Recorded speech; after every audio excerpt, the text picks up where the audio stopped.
2. All right, we are live with Fright Night with Ferocious Fee. We have Fuzzy, we have Cipher, and we have Presto. And they've already started discussing this. They're very excited about the Conjuring Last Rites. I don't know about anybody else, but they're definitely excited about this. So why don't we start off with intros? Who wants to go first? There's definitely going to be spoilers also in this one. So, I mean, it's kind of hard Presto not elected to. himself. Okay. We had 2 weeks off. Yep. It's good to be back. Just went to a couple concerts. Met up with Fee. We're on the set of a movie coming out, so that was fun. And yeah, that's about it. Short and simple. Nice. I'll jump in real quick too. Yeah, so I haven't seen you guys for a few weeks. Since then, I ended up going to the Salt Lake City Fan X. Went and hung out there, had some fun there. Dressed up in my retro Jason, which I'm happy to announce that there was not another single fucking retro Jason the whole time I was there. So that was pretty cool. I actually found one that no one else had done a duplicate of. It was fun. The panels were kind of a letdown. There was one they had a 40th anniversary Goonies panel, and I was like, oh, this is cool. They'll have Ke Kwan, and they'll also have I think they had Sean Astin at the time at the con. Yeah, they weren't in that panel at all. It was just like a couple rando podcasters online. So that was kind of weird. But you get what you pay for, I guess. And this one's not the highest end panel, I guess. Besides that, just been watching some movies. I just got the 4K collection of Nightmare on Elm Street. So looking forward to jumping into those and checking those out with the kids. Yeah, besides that, been playing some Chronos on Xbox. I think Fuzzy, maybe you tried that one as well. I need to pick that up here soon. I've been wanting that one ever since I saw the first trailer, but yeah, I definitely need to pick that up. It's really, really good. It's got a really cool Silent Hill type of vibe to it, some Dead Space type of vibe. Really cool story to it and stuff, and has a really cool horror theme to it. So for anyone who's into some games, that is definitely one I recommend if you haven't played it yet. But yeah, besides that, I don't know, just trying to enjoy getting into spooky season, shifting into fall, trying to do some cleanup and start decorating the house. I noticed. Fuzzy, what you been up to? I noticed we got some gaming in there. Hell yeah! I could have put some more in there because there's a lot of horror stuff right now. But I know how much you like gaming, so. Well, I haven't got as much gaming in as I would like, primarily to being on the road with Fee. Learning a lot about cameras and filming and all the accessories and expense to go along with that. Picked up a anamorphic lens, so going for that J.J. Abrams look for some of the stuff we might do in the future, but I gotta learn how to position that or frame it right and all that stuff. And missed meeting up with Presto at one point because I did a podcast and then was heading out to the film set, and between traffic and the Nightmare Hotel from the other side, that day was pretty much a trash day all around. Just nothing but nonsense stuff going on. But yeah, I'm glad to be here with you guys. Miss talking movies with you guys these past couple of weeks, but hopefully we can get some more movie talk on some of the stuff we will either make appearances in or be involved in funding and things like that. But yeah, I'm excited for this movie we're reviewing tonight. B, how about you? What have you been up to the past couple of weeks? The same thing as you, except gaming. I don't do gaming. But anyway, boo. No, we pretty much did almost the last of the Crimson Harvest shoot, which, we'll say kind things right now. But it was, I mean, we got to meet Lou Temple on the site. He was there for 2 days. So that was nice. I know I got a picture with him. Fuzzy's not big on pictures sometimes or anything, but I know I got a picture with him. And he was really, really super nice.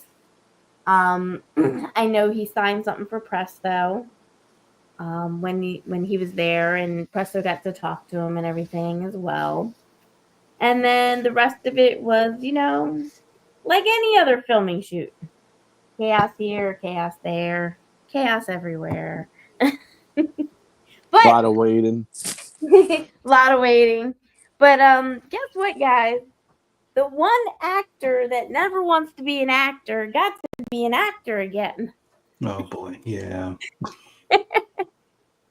Hey, when somebody drops out or doesn't show or whatever the case might Or be, or we need to or they redo don't. the dead body scene or something. Yeah, It's like, yeah. Or they cut the person, and they're like, "Oh, it's a wrap for you," and then they decide to do something else at last minute, and Fuzzy gets to be that person. That was interesting. yeah. I just loved it that Wes just kind of left you there and started walking off. That was fun. And I tried to hold my breath as long as I could. So if you see a dead body breathing in this movie, just trust that I tried to hold my breath for nearly 2 minutes, and I'm not a swimmer. I don't normally hold my breath for that long, but yeah. So if you see, outtakes of, oh, that's a dead body. Why is he breathing? Yeah, sorry in advance. Yeah, and he's nice and bloody and everything, so that was fun. So I did get some corn from that as well. Maybe do some signings on that. Some porn? Some corn. So I got Corn. Oh, yes, corn. I got Oh, some corn. Like real corn? Yes. that's From the cornfield. Yeah. Yes, from the cornfield that got chopped up due to the combine because they wanted to do a scene and Fuzzy's in that scene as a dead body. And they had to run the combine through the corn to do what they wanted to do. And yeah, I got to pick some of the corn up. So I got some of the corn. Nice. Weird but nice, right? I yeah. should have took What's some. the I what's should the have. retail value on that? Is Well, there we're a gonna retail see value for after that? it gets signed. I should have took some dirt from set when I was on it. What was I thinking? Yeah. Or you could take one of Your the kids home. Yeah, there was chickens everywhere. I wonder what chicken shit was going for. your signature on that cob of corn is going to look like Michael J. Fox signature. Oh no, I ain't touching that one. neither is he. No, but it was fun. We had we got to spend time with kitty cats because there were kitty cats at one of the site. What was not fun was having to go from hotel to hotel to hotel, and at one of the hotels we wound up spending extra money on a night because there was a last minute change to go to a different site. And yeah, it was just a lot of traveling that I do not recommend. If you ever make a movie, try and make it one location. Just one. Maybe one that's, or maybe two that's, maybe 5 minutes a travel time apart or something. Because traveling from one place to another place gets very tiring after a while, especially in a short time frame. So, but yeah, what else did we do? We did we did a little TikTok re-imaging for another movie, which Fuzzy was late for a podcast for. He didn't appreciate that too much. Right, Fuzzy? Yeah. I mean, you waited until last minute. No, I didn't wait until last minute. It took me that long. It took me Okay. from about 5 o'clock until like almost 7 to get ready. Uh-huh. Uh-huh. Girl problems, Fuzzy. Shit. Yeah, I should have said the podcast was at 5, and then she would have been ready at 5. And, yeah. Yeah, probably. See, you didn't plan well. I forgot all about it. I'm still recovering from the trip. So yeah.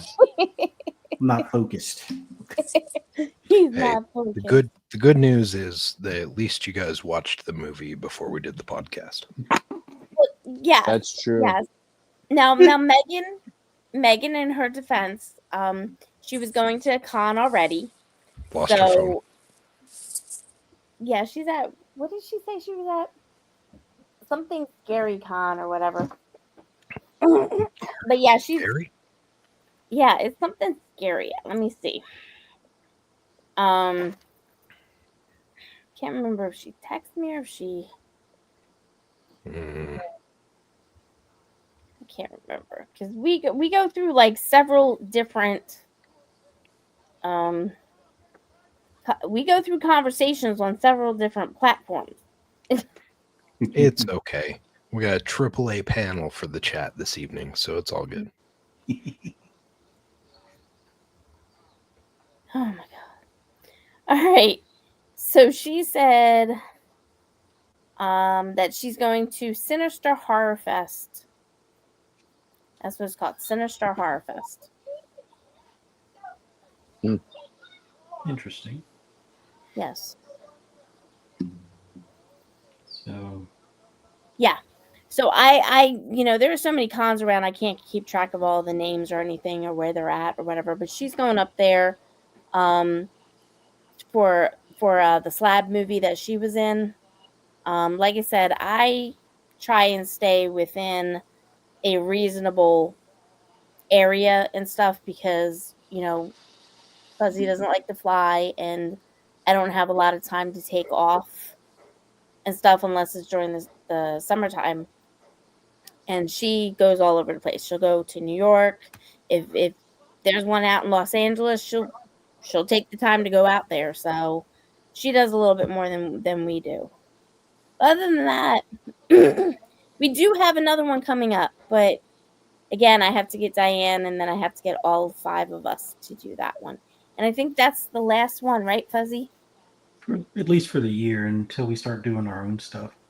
Yes. So we are doing a proof of concept in summer this year, and that will be out shortly after, right? Summer 26, yeah. Yeah. So that'll be fun, and we're gonna drag Presto into it. Yes, you are. Oh, don't worry, Cypher. We have plans for you. That doesn't sound concerning at all. Yeah, no, I always enjoy a good meetup. Although I don't think that's what you're mentioning. I'm sure it's something more mischievous. Always. Always. Why You wouldn't wouldn't it? mind being a henchman or a victim of a henchman? Yeah. You saw the photos from the con. I'm more than happy to roam around and creep the fuck out of people at a con. Yeah, anytime you can cover up that face, it's going to be good. Exactly, dude. That's there's something about life, right? Like you're either rewarded with really good looks, or you just have to be really good at things. My face isn't one that's really meant for camera, and so instead, I'm really good at doing other things. We It's just what don't it know is. what they are yet, but it's okay. You'll find out. Oh, you son of a bitch! Oh. All right. So, first impressions of The Conjuring Last Rites. Who wants to go first? I loved it. I loved it. I love the franchise. I love all of them. I love the journey from the start, between the nuns, the Annabelles, the Conjurings, all of them. I I love this movie. I was upset. I'm bummed out. It's the last one, but I guess all good things come to an end. I'd rather have it end on a high note than drag out and wish it would end. So the hype was up there already when I saw the trailer. So I already had high hopes and expectations going into this. And for me, at least, it did not disappoint. There were some scenes that I really enjoyed that I guess we'll talk about later in the podcast. But overall, it was a very enjoyable movie for me. Still managed to give you those jump scares, but not like the corny jump scares. They're good jump scares. And yeah, Patrick Wilson and Vera, whatever, kill it. Farmiga. Yeah. Fun fact, real quick. I'll jump into my takes real quick too. But did you know? Yes. And I'm sure that Fee probably knows this, but did you realize that Thaisa Farmiga, or however you say her freaking name, from American Horror Story, when I saw her show up in that show, I figured it was Vera Farmiga's daughter. That is not the case. That is her youngest sister. There is like an 18 or 19-year gap between the two of them. Yep. Really, really weird. When I found that out, I was like, my God, that's insane. But when you look at the photos of that family, like they all look the same. It's wild. I don't know. I just love when you have actors and actresses that have no relation but look almost identical, like Leela Sobieski and Helen Hunt.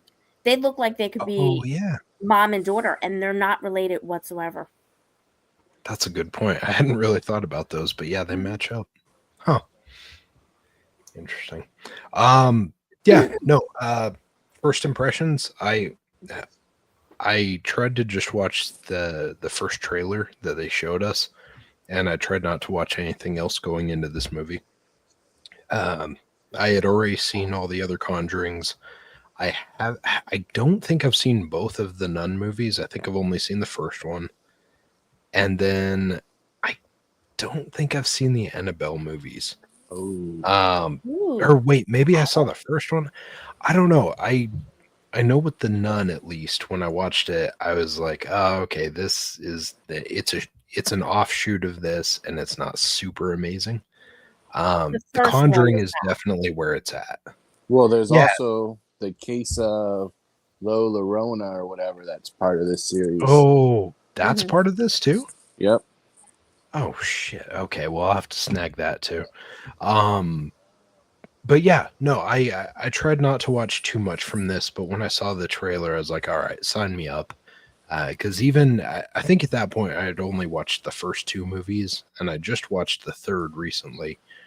Of which, for some reason, I also thought that Insidious was somehow involved with this, but then when I went back and watched it, I was like, oh no, that's right. It's just because Patrick Wilson was like the horror movie guy at that time, so they just put him in everything. Yeah. Which also good series. I've enjoyed that. But yeah, no, I figured it was probably going to be a home run. The previous movies looked really good, and this one from the off take seemed like it was really good. Yeah, I don't know. Makes me sad that we're ending this part of their phase for the Conjuring series.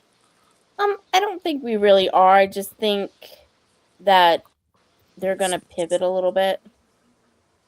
In my opinion, I think they're gonna pivot because let's again look at the numbers like everybody had had me pull up. This thing almost made $450 million worldwide for a horror movie.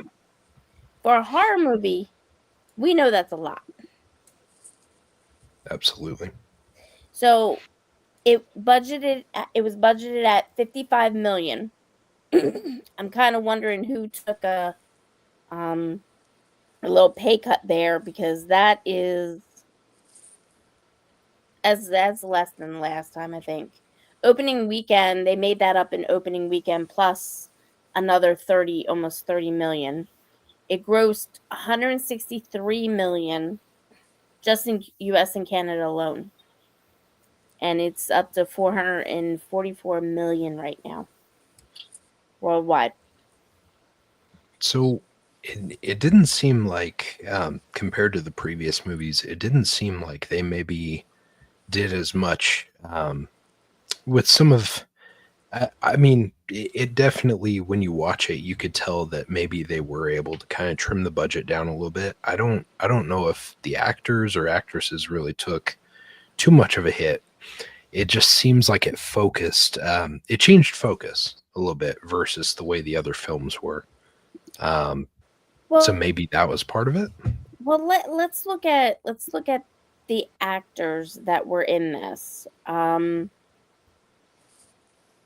I mean, honestly, you don't really have a lot of big name A-listers in this like you did with some of the others.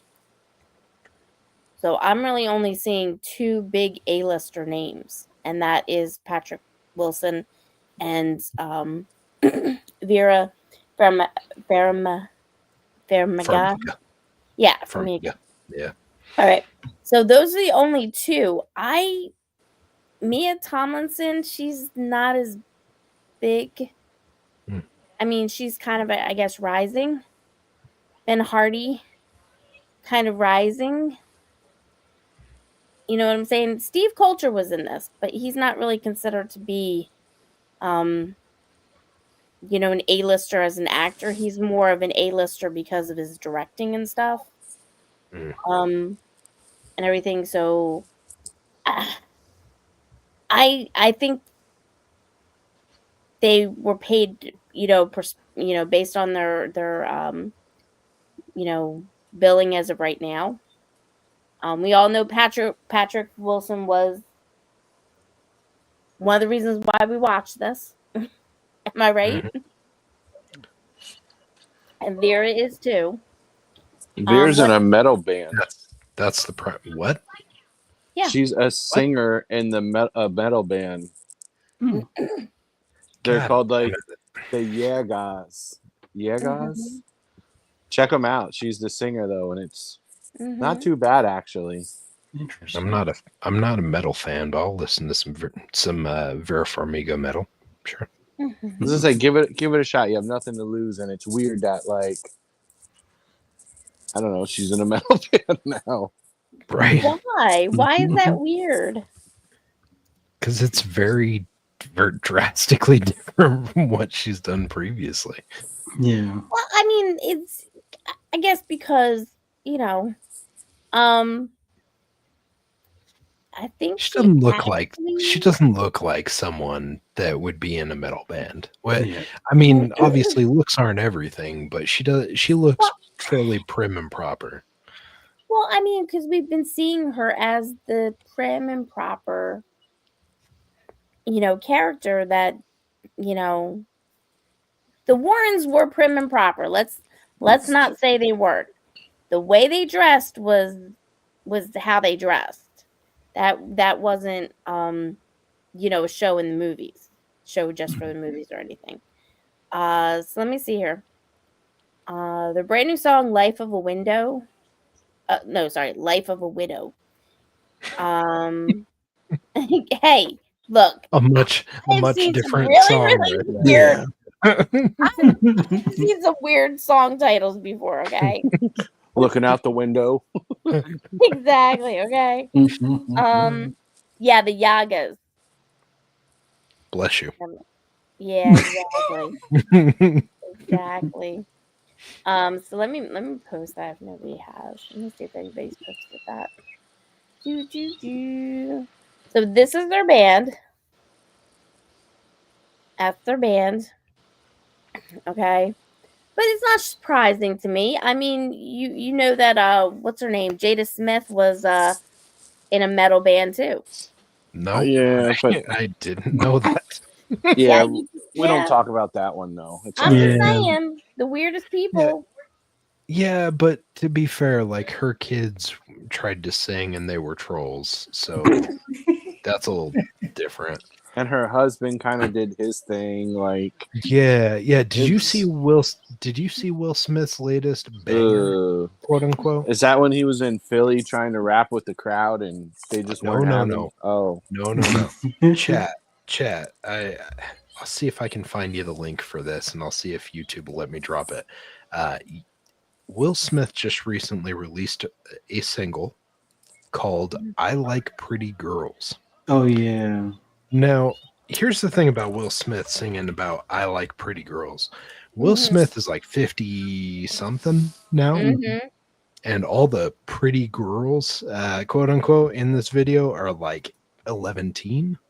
ooh, So it's really just the optics on this are not great for Will Smith. Like I get what he's doing. I hope this wasn't his version of a comeback because He's 57. Just to let you know. yeah. Okay, there we go. Yeah. He just had a birthday. Mhm. So He's this is his 57. like 3/4 life crisis. Something like that. Um, I mean, this Jada is, left I him think, his broken. So 15th life crisis. Just let you know that he's like 15th.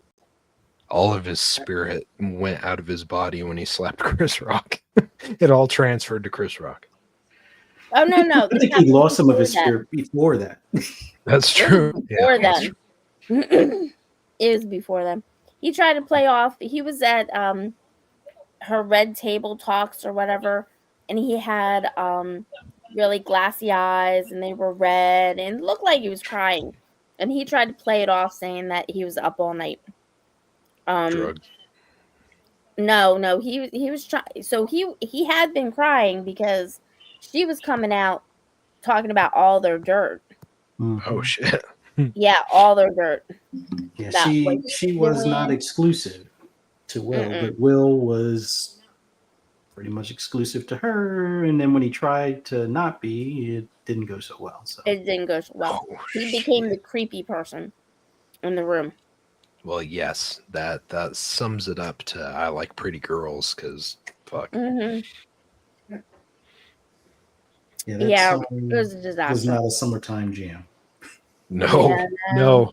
That was a summertime jam if you own a panel van and you're offering free candy to children. But Okay. We won't talk about the files. But too soon. anyway, Too soon.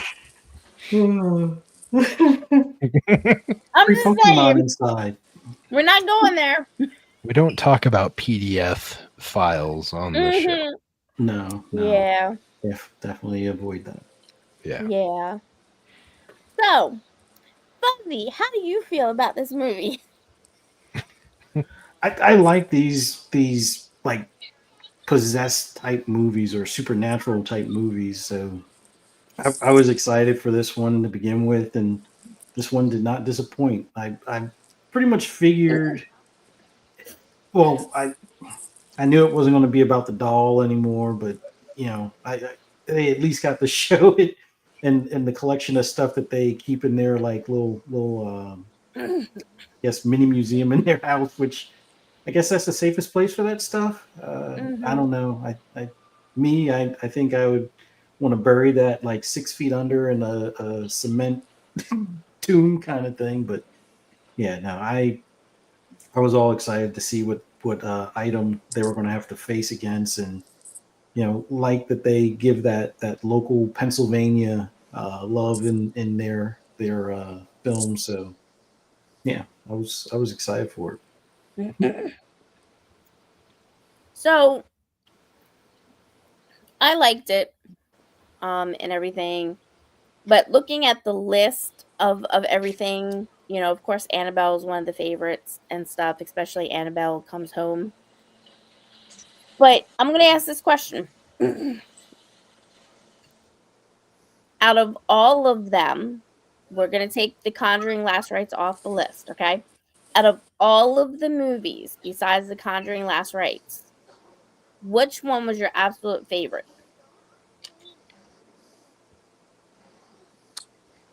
The first Wow. one.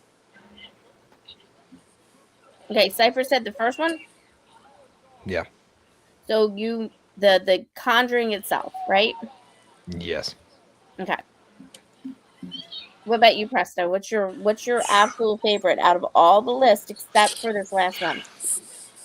I don't know. I don't know if I could pick. Like each one, I really enjoy something about it. Like even the third one, Mm-hmm. when they weren't even in it. Like the Lorraines weren't. It was more with the guy from Scream, Dermot. Mm-hmm. And Mulroney? then yeah, that one wasn't bad though. Like that one was still good. They tried going somewhere different, and I appreciated Yeah. it. And even Lola Rona, like that one gets hate, but it's really not that bad. It's different, and I mean, I guess the one of the nuns. It's been a while, but those are a little slower. But I just really like all. I think maybe two. I think two might be my favorite, but it's so hard to pick. I just really enjoy the franchise from beginning to end. So like it's hard to pick one because I just kind of group them all together as like a big story or like a series where it's just like, okay, this season's over, wait for the next one, and then it builds on it. But there's kind of all individual where you don't have to really see the other ones to know what's going on. Like you could just go to the new one that we're reviewing Mm-hmm. and still enjoy the movie. Like you don't have to see all the other ones. Now, when you see the other ones, you know more about the inside Mm-hmm. scoop, I guess, with the doll and the characters and everything like that. But it's nice that the franchise is also that you could just watch one and enjoy it and not have to watch all the other ones beforehand. So yeah, I don't know. I don't want to answer. Don't put me on the spot like that. That's like asking a parent who their favorite kid is. Like you All right. kind of have one, but you don't want to say it out loud. Oh, okay. That's where we're going with this. All right. Yeah. So Fuzzy, what about you? Now I know you didn't see all of them, but out of the ones that you did see, which one, except for this last one, you can't pick the last one. I think I did see all of them. It's just that I've seen them or I think it was the second one in parts or something. I know you didn't see the Nun or the Nun 2. That's included. Oh, well, I'm not counting those, so I'm just going on the Conjuring. Just the Conjuring. Okay.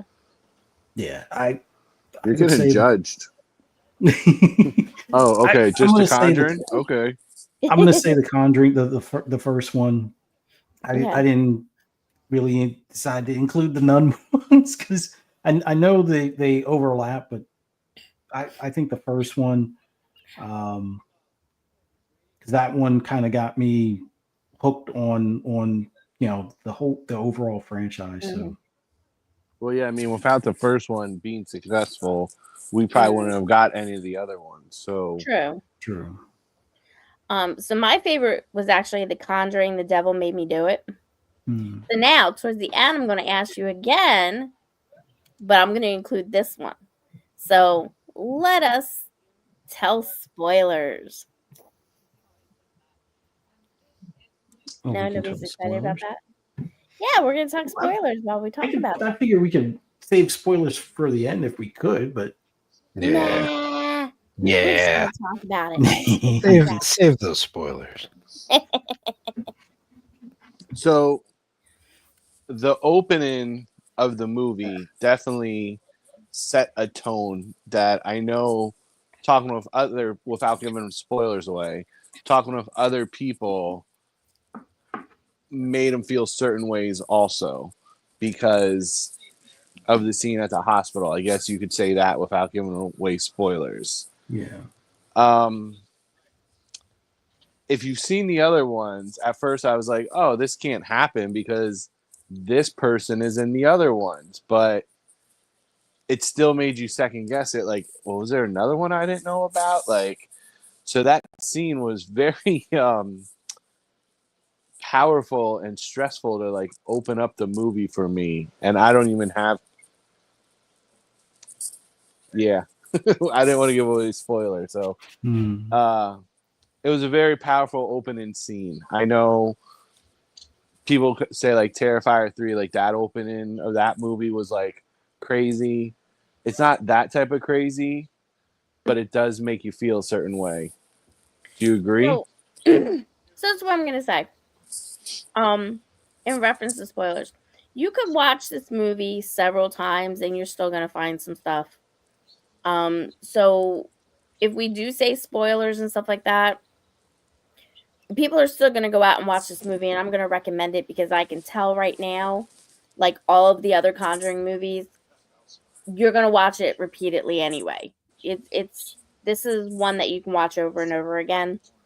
For a lot of people because we're not looking at as a, oh well, I saw what happened and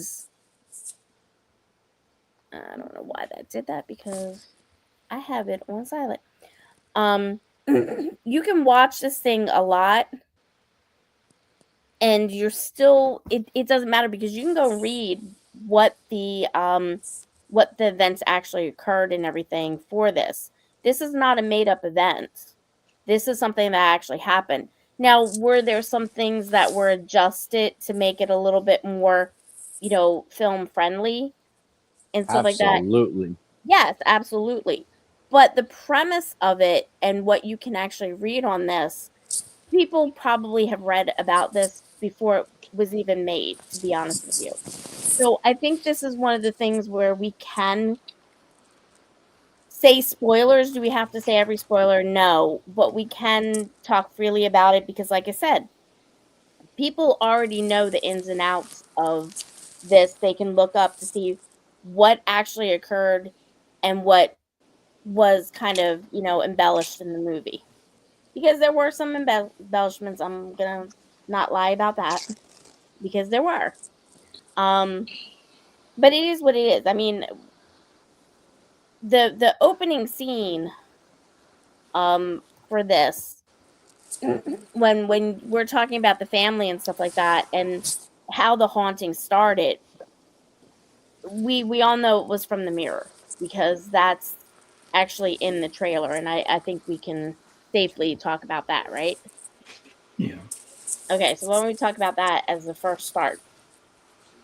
This mirror, how it was, Beautiful. huh? Beautiful. Yes, it was beautiful. And the little Mhm. cherubs at the top and everything was beautiful, but it was also creepy, was it not? Yeah. The Yeah. director actually has it in his house, and he says his kids are scared shitless of it. I don't blame them.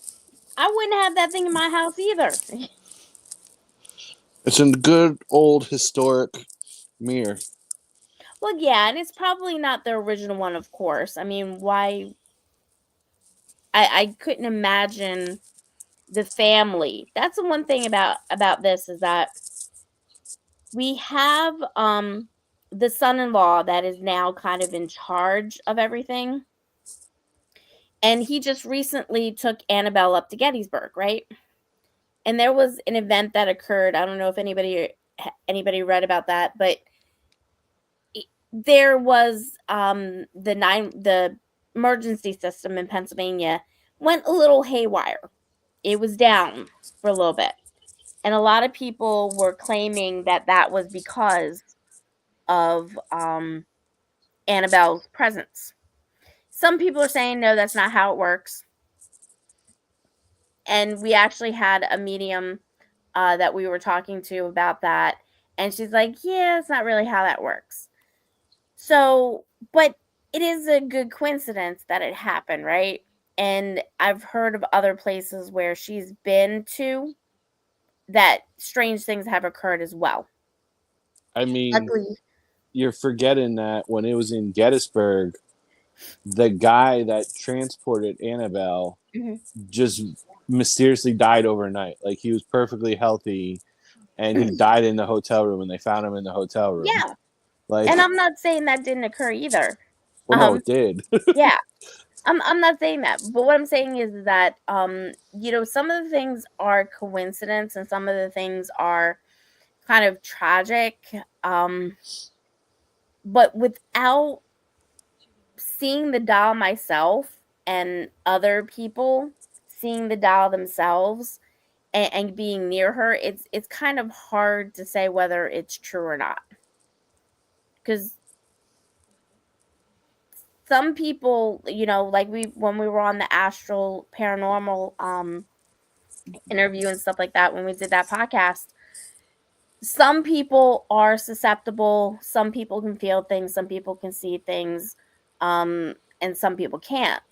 And a lot of the people that can are very skeptical of the Annabelle doll because they've never been interacting with her. The son-in-law is actually going against what the Warrens' plan was to begin with. They never wanted Annabelle out of her, as we can say, cage. Um, but he's toting, this guy is toting her around. How do you guys feel about that? I don't want to fuck with it. Like, No. I mean, when Bad tickets went on choice. sale for Gettysburg, part of me was like, yo, that'd be awesome. But like, at the same time, I'm just like, I think I'm good. And then it sold out in like no time anyway. So it helped make my decision a lot easier. But I would get in my own head. Like, I come home and something happens like a week later, it'd be like, oh shit. Like, is that because I saw Annabelle? Like, and yeah, I'm good. Like, seeing pictures of it and stuff and behind the glass, but I don't need to see it in person. Now, imagine he's also toting around other relics that they had acquired along with Annabelle. It's not just Annabelle that he's taking around, it's other things. And that was the number one thing that the Warrens wanted to prevent. They wanted to have a museum that was just there so that they could encapsulate all of these um, supernatural relics. And he's taking it on tour.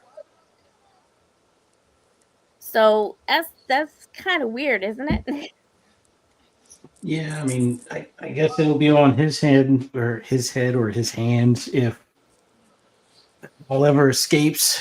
Uh, I, I don't know. I'm not saying I'm superstitious or anything along those lines, but I rather not play with fire. Like, I just feel like that's playing with fire. And, weird events or occurrences happen. Yeah. Uh, Maybe it's a coincidence if it happens once, twice, three times, all the time you take the doll out, something goes weird. Yeah. No. It definitely goes against what the Warrens originally wanted. But, it'll be on his conscience, I guess, if that thing winds up following somebody and then they gotta, go extract it and whatnot. So So there was I an just I'd rather not be in the presence of that doll. I'm not well, taking yeah. any chances. It could be a whole cash grab. Like, maybe I feel a You certain way because I've seen all the movies, so the way they Mhm, portray Annabelle and stuff, you're mhm, just like, yeah, I don't yeah. want nothing to do with that. Where Mhm, the other artifacts, I guess, in there, they aren't really in the movie, so you're not as connected. So maybe if they didn't make any Annabelle movies or anything, then maybe you'd just be like, oh yeah, that's haunted, whatever kind of Mhm. thing.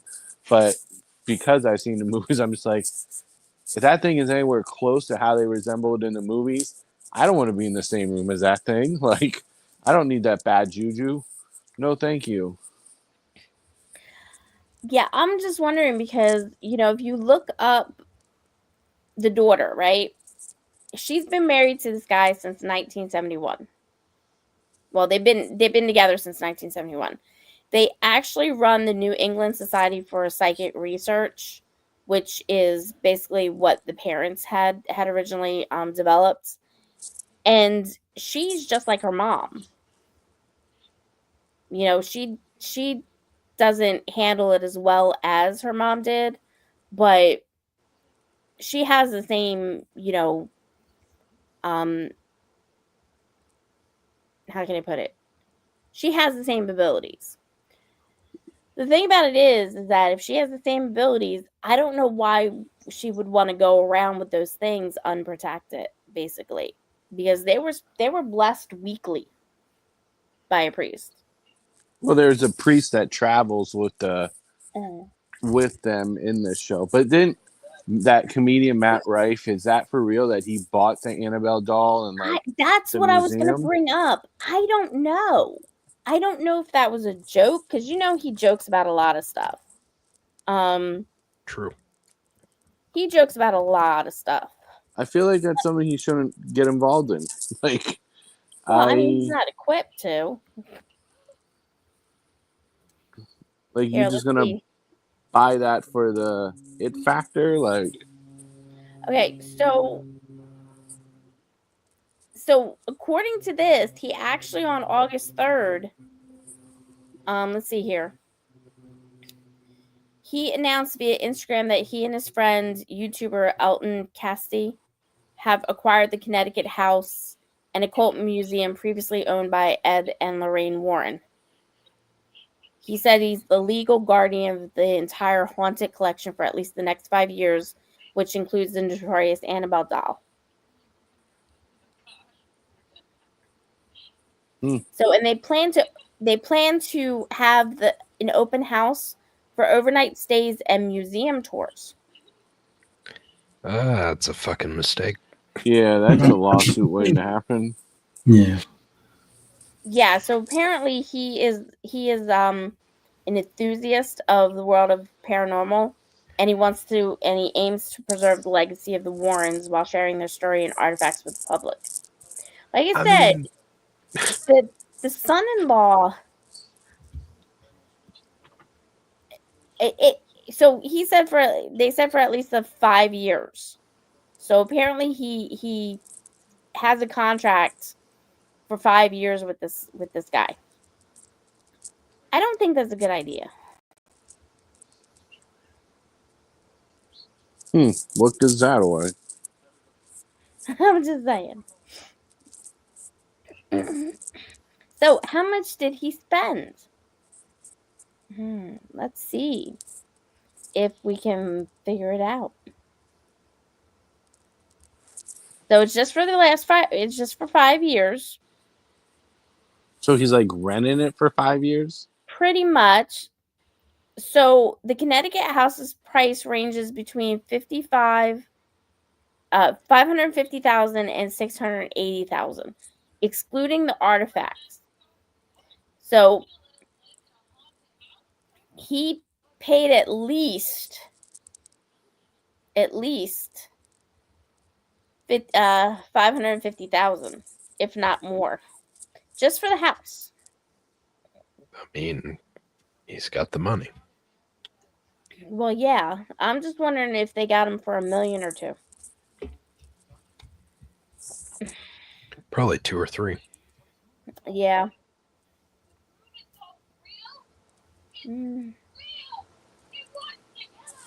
What is that in the background? Who's watching a movie? Presto, are you watching a movie in the I background? think he is. God damn it, Presto. What does that mean? I think it is. I can It's not still hear me. it. I can still hear it. You're on YouTube watching shorts. God damn it. No, my phone. I'm not touching my phone. It was probably the TV. My bad. Oh my god.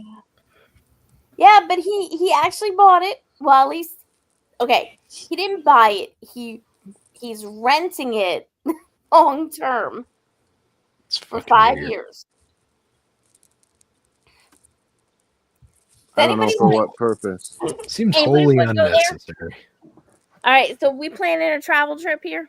No. Yeah, you go for it, and you can shoot me footage of your experience, and I'll watch from a distance, and Connecticut's say not like, that "Hey, good job." far. For Connecticut's you, not that far, Fuzzy. motherfucker, I don't know if you know where I live in this country, but yeah, that's a little ways away. All right. Just a little bit. Let's see how far it is. Let's see. Let's see. It took us like 13 hours to travel to Hawaii. and that hurt. And that was somewhere I actually That went. hurt. Ah, Connecticut doesn't sound like a place I'd want to go to right now. no, No, not. because it's cold as fuck there, from what I've heard. I don't know if you know this. We're heading into the cold season. This is time for me Cold to. season. This is time for me to throw on some warm jammas and play some video games. Is All right, what all right, time this is. all right. So just let you know. Just let y'all know. Mhm. Connecticut. Let's see. Is a nightmare. Warren's home. Let's see. Where is it? Presto, you can go to Connecticut. Nope. I could probably drive there in a day and I'm good. Fuzzy, would you rather play Forza Horizon or Oh go to no! Connecticut? Oh no! Play No, Forza. he's going to Connecticut. Oh, yes. No, Oh, not He's going to going to Connecticut. Connecticut with me. No, I'm not. no. Yeah, you are. Fuzzy has a respect and a proper fear for unnecessary bullshit. What are you talking about? I think I'll play Balatro before I go to Connecticut. God damn you. Let's put it this way: we go to Connecticut and something follows us back. Yeah. You're staying in the No, house. nobody. I'll get the next house on my own. See you.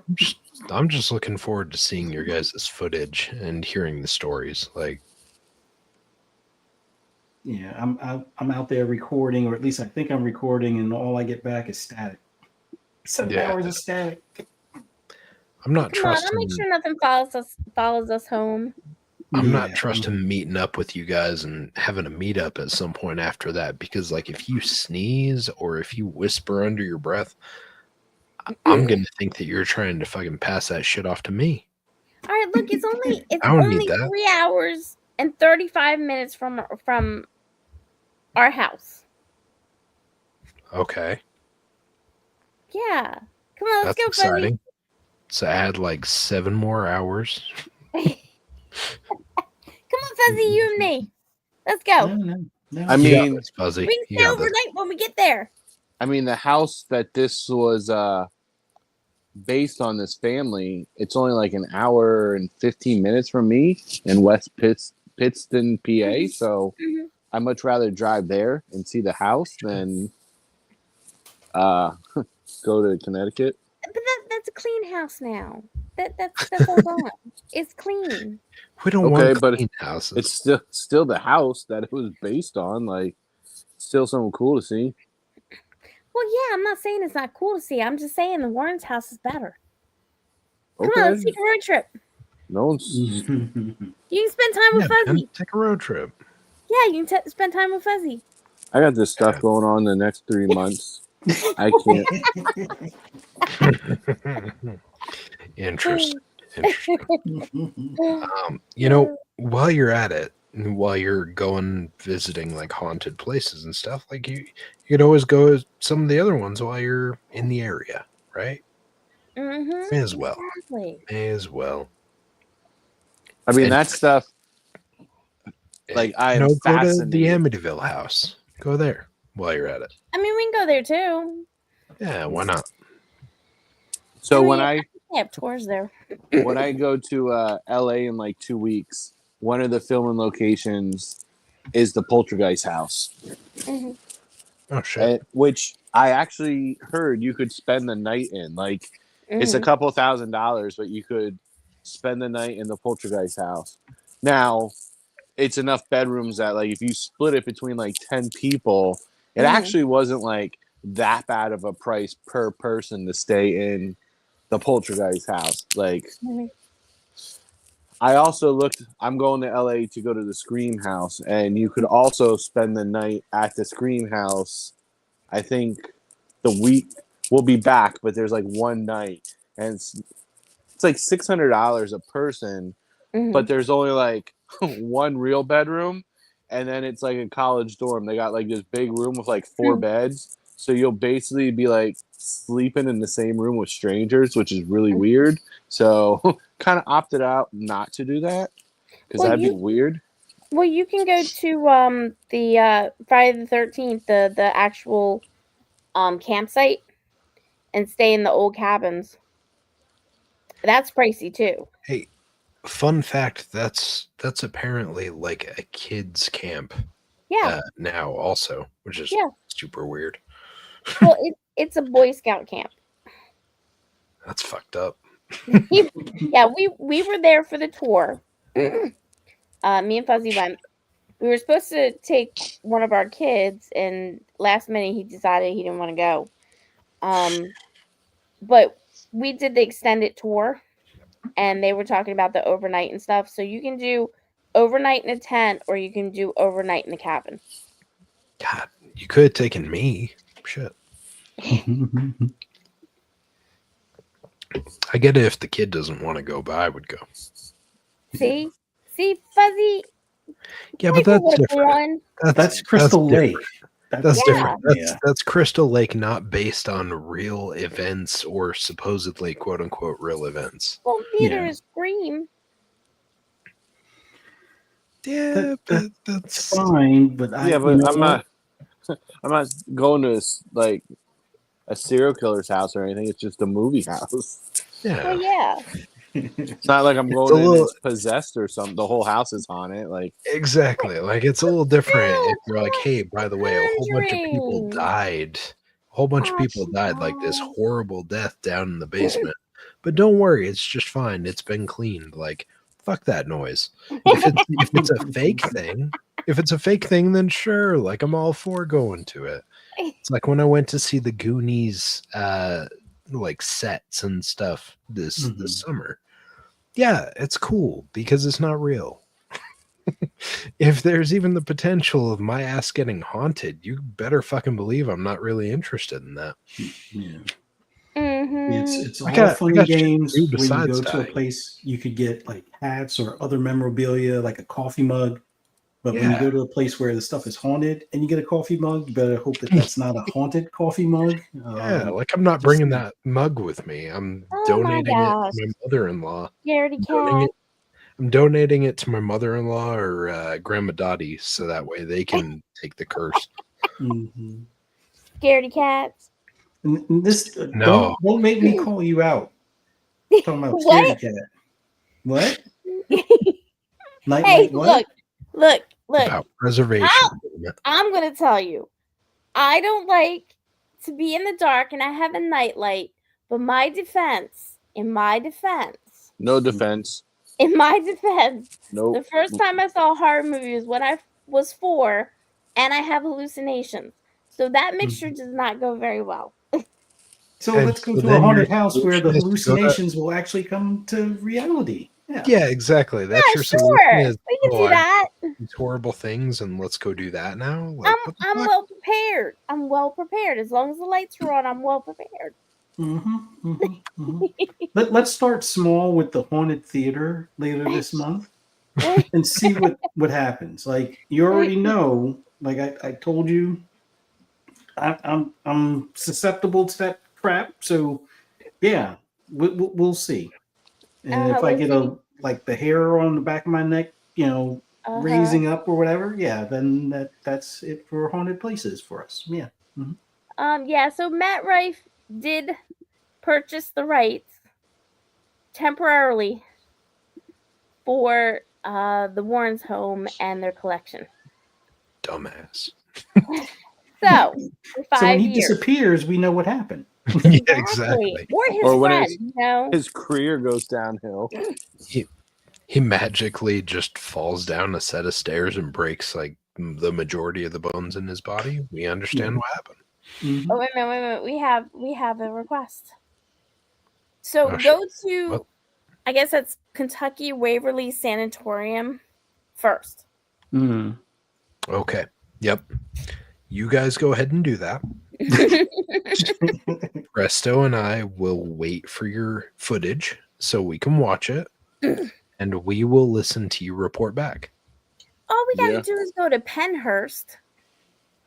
Yeah, and it'll be Penhurst is just the like same. the Blair Witch Project with found footage, Oh. and nobody will know where we're at. Penhurst, is that the Philly prison? Yeah. Yeah, me and the wife went there not for a haunted thing, but just to tour it, and that place is eerie. There Mhm. was one section where they're like, "Oh, you can't go down; it's closed," and like Mhm. heard voices and talking, and I like walked down that section. There was nobody there, Yeah. and yeah, it was. It's weird. Anytime you go, that place was weird, and when I went to Alcatraz, was really weird, and the Mhm. vibes like, Yep. Mhm. just Right around that area too, Presto. Like we went to the bunkers that were down there along the beach line over there by San Francisco area. yes. And down in that area, it was fucking creepy to me. Like it's so weird. And I know it's the structure of the actual bunkers and stuff, but when you go in there, you feel like suddenly all of the sound is just removed from everything around you. And it just gives you this really uncanny, offsetting feeling. Like it's Mhm. really creepy in that area. And I thought a bunch of homeless people were going to be hiding out in there, so that also Yeah, was creepy. there's that too. Yeah. Well, the daytime tour is actually for students over at Penhurst.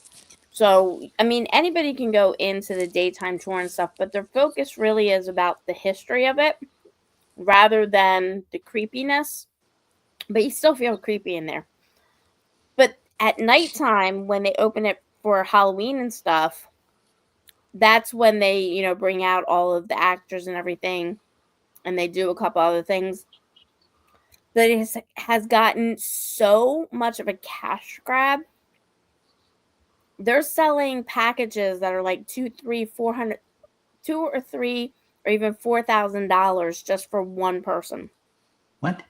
Yes. Yeah, that's Yes. They are selling. I mean, it's a big, humongous cash grab in the past.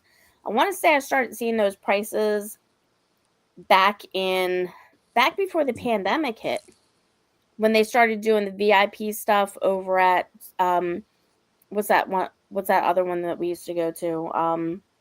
Not Jason's Woods, but something else. Mhm. There's a They bunch of them. Yeah, they started doing the jump the line stuff and everything like that. Nope. Penhurst took it to the extreme. 100% extreme. They were thousands of dollars just for one ticket. Yeah, It they was better be giving you champagne and caviar and guaranteeing that you'll get scared for real and not die. That better be in the guarantee lines. And even more then, I'm not paying a couple grand for that. Like, more give me like a couple grand, I'll take you through a spooky cemetery, and you will probably crap your pants a couple of times. But hey, other than that, no. Couple grand, no. I don't know. I think for that type of price, I would think that they would scare you and so you have a heart attack, and then make sure you rush to the hospital, and that includes the hospital stay. That's kind of like what I'm thinking about when it comes to cost. But yeah, it's just way too extreme. So, all right, let's get back to this movie. So we got the mirror. Now I'm going to do spoiler alert, because otherwise we can't go further. So the mirror's haunted, guys. What? No, Oh, just let you shit. know. So this girl gets, from her grandparents, she gets this mirror, and it's supposed to be for her graduation. No, her communion present, and she knows it's weird. She feels the weirdness coming off of it, but everybody else is cool with it. Yeah. How y'all feel about that? I mean, it's somewhat accurate because grandparents do buy creepy things from creepy places. Oh, it's a flea sale or free, oh, it was a yard sale. Yeah, let's get that for the grandkids because didn't our grandparents of our kids do the same silliness sometimes? It's like, Mm-hmm. oh, we got this from the Goodwill. Like, from the 1920s. I mean, I haven't seen anybody wear that type of cap since what was it? The please more serve for soup, more soup. You know, no, we Tiny Tim stuff. No, just grandparents do creepy stuff. I just hope that we don't be the creepy grandparents down the road. But yeah, I don't know. And by the way, I'm not Catholic, so I might have gotten what the event was wrong. Just letting you know that. Um, Anybody else feelings about this opening to the haunting? So we all agree with Fuzzy? Cypher's on mute. No, he'll be right back. He'll be right No, back. but yeah, I think the big thing right now is if a family member brings something creepy into your house to give to your kids, you can say no. You can be polite about it and say no. We don't have room for this big ass mirror. Like the mirror was as big as a door and just as heavy as 10 doors kind of thing. No, we don't need this in the house. I get it. She's a girl. She can spend all the time in front of the mirror, dressing up, whatever, instead of, fighting over bathroom time. No, we don't need little cherubs on the top of a mirror that's going to scare people into, a coma or something weird. So, And the no. mirror was cracked. Yeah. Yeah, like Isn't okay, that bad luck? yes, exactly. Right? Like you see that stuff and it's like, first off, the last thing I want is that type of creepy shit in my house. Okay? Mhm. Like my wife has plenty of stuff in the curio cabinet upstairs that looks like it belongs in their little like room of haunted shit. Anyways, last thing I need is a mirror like that that's up in my house. Yeah, no, there's nothing wrong with being like, nope, I don't want it. Like I don't care who it came from. It could be from my mom. If it's something that I see, I'm like, nah, I don't need that. That shit ain't going in my house. Like Mhm. I don't know. I think it's probably it's a generational thing too, right? Is like at this point in our lives, the last thing we want is a bunch of excess shit. We want to try and be minimalist with it because it makes it easier in general for cleaning, for maintenance, etc. But if I had something like that they tried to drop off, I'm like, first off, this thing's like 200 pounds. What are you doing to me? Why are you trying to do this? Two, it's cracked. Why are you trying to sell me or give me your broken wares? Like, I don't care if it's a hand me down or whatever. Like, fuck you. I don't need that shit. And right off the bat, it looks haunted. Just straight up, it looks creepy. Like, no, don't accept that. I feel like, Make yeah, that to the DI. Let someone else get haunted. growing up, at least I feel like my grandparents had the furniture that was like, oh, you got to hand this down because this was Granny's, and then you get it, and so forth. And now I feel like people don't want, like you said, people don't want all that stuff. So now, like, you won't have to worry about haunted stuff because everything's just made out of IKEA and it just will get thrown away and fall apart anyway. So going forward, we shouldn't have a lot of haunted stuff possessing different things. I mean, you might still end up with some haunted IKEA stuff, to be fair. It's just He's- going to be broke as shit. You're He's- like, why did you donate this thing to me? And it looks like a heaping pile of garbage that's about to fall over.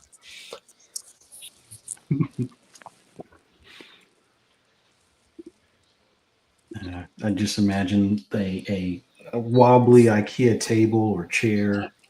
You go to sit in it tips over and dumps you out the chair, but nothing's broken or loose on it. It's just randomly haunted by an asshole, dumping people out of chairs, kind of thing. Okay, so we're now past the mirror. Mhm. So I'm gonna let you guys know one of the dumbest things you can do is to actually try and destroy a legitimate supernatural artifact.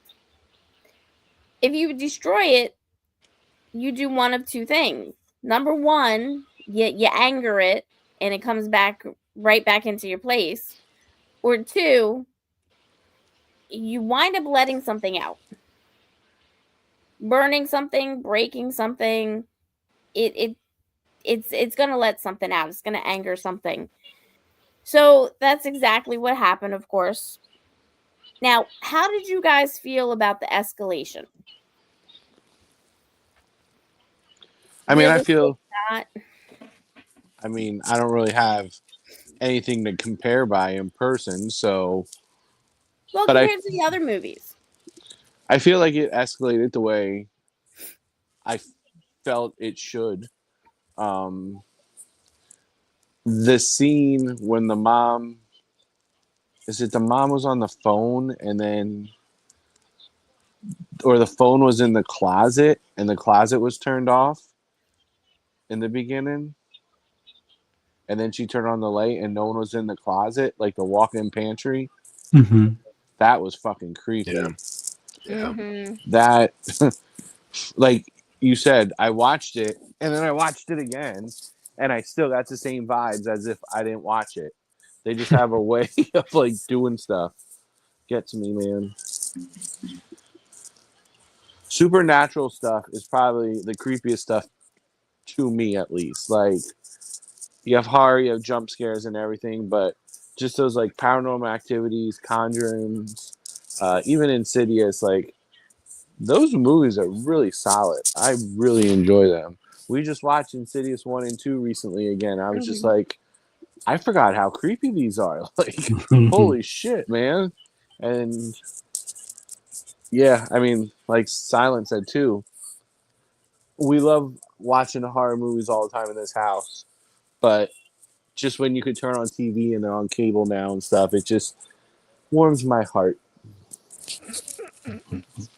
Yeah. So anybody else? Did you find it realistic? Did you find it alongside the other hauntings that occurred in the series? I mean, Yeah. yeah. Well, no, you go, Cipher. No, no, I was just gonna say, like, yeah, I mean, generally, you know, with these movies, they definitely have a pace. Obviously, this one focused a lot on the elder years of the Warrens. So things were a little bit disheveled.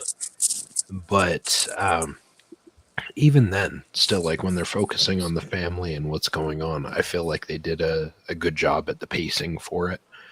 Uh, and it didn't feel like, with the exception of, I don't know, like it was cool to see the stuff with the Warrens and see them like growing older and see the family get together and how things had changed for them, obviously because of time passing. But it was cool to go back and see, like, I guess it's horrible for me to say it was cool to see this family getting haunted and tormented. but but it was a good way for them to keep the pace balance, because every time you had kind of a slow moment of like, one of the Warrens filling one of their diapers and needing to go get a change or something, you had action and chaos with like the family that was getting haunted.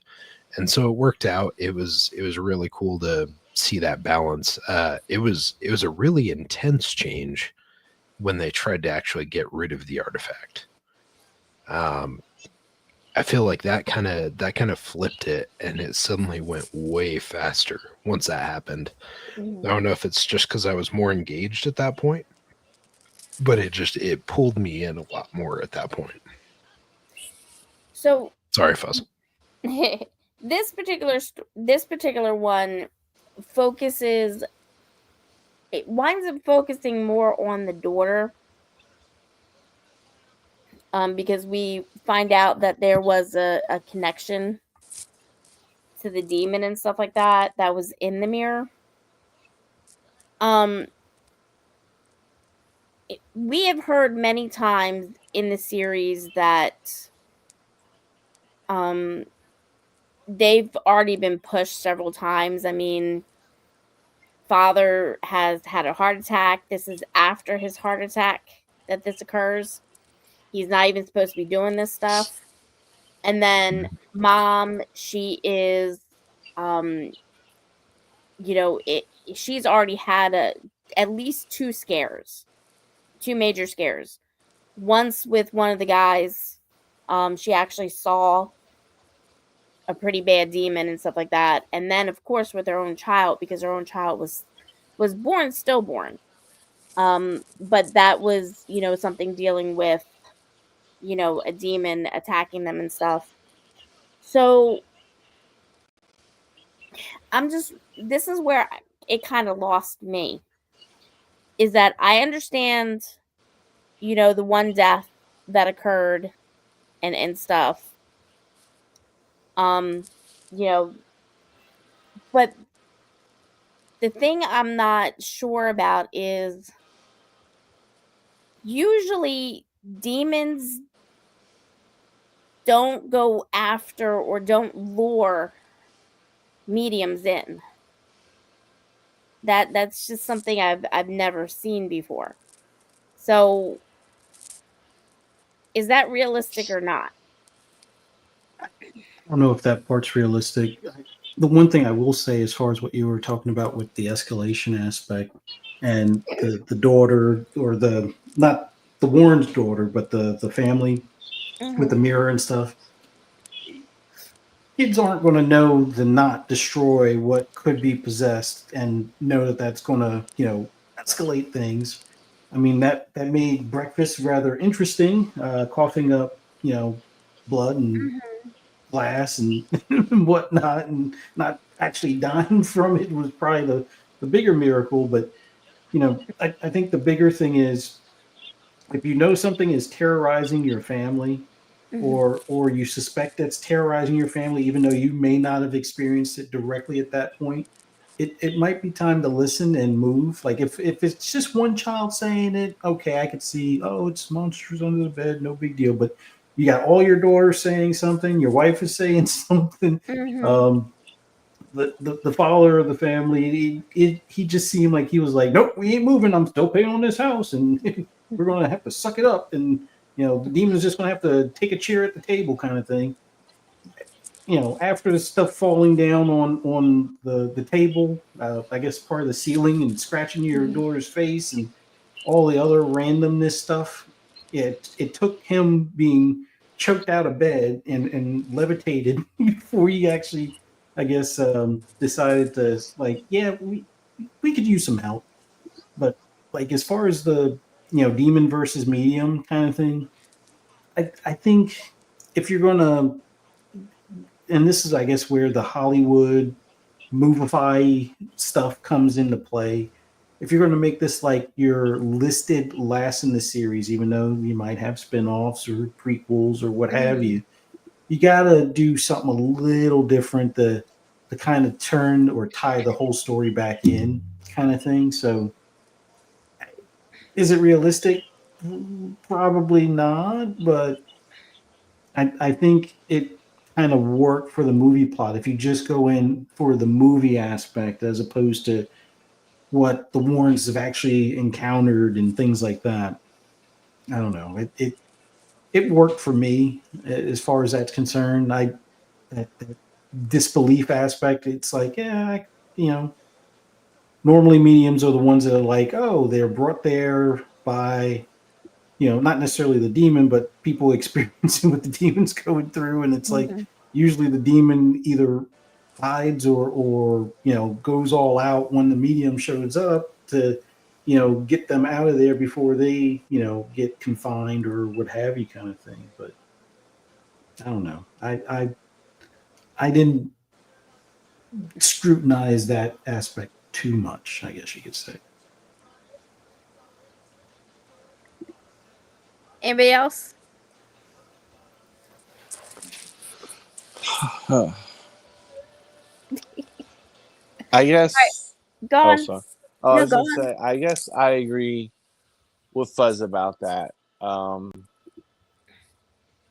yeah, I kind of feel the same way.